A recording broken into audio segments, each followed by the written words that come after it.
Mitch, can you give us some detail in regards to what the PTIC and the CWWF are and exactly what the programs are going to be used for? Sure. These are both programs under the New Building Canada Fund.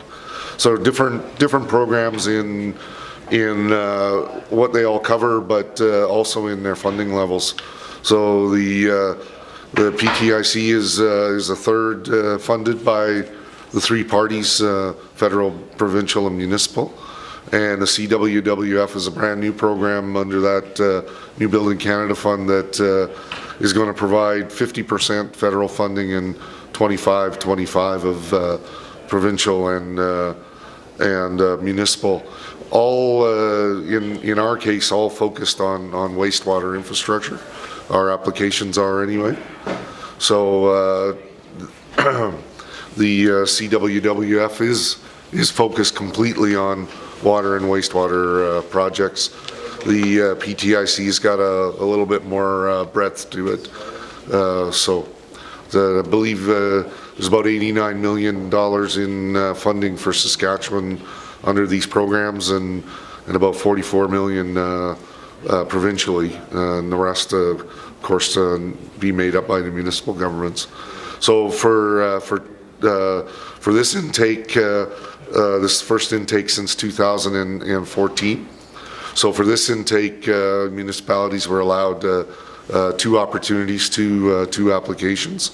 So we went through a process during our budgeting process with council where we identified about 10 projects that we put forward for their consideration, for our two opportunities. And these two projects were the ones that were selected as the highest priority for that funding. Oh, the second project that we've applied for is actually $9.4 million. That project is major wastewater upgrades on sort of two levels. One is providing some redundancy for the force main that runs from the main lift to the wastewater treatment plant. And the second portion of that is wastewater upgrades that are related to growth.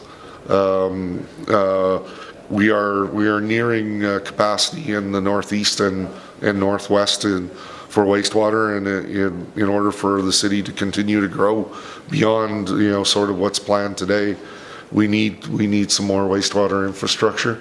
So that's the second part of this project, is to provide lift station upgrades and piping upgrades to allow the city to grow. I believe it was capacity for another 307 hectares of developable land in both the northwest and northeast.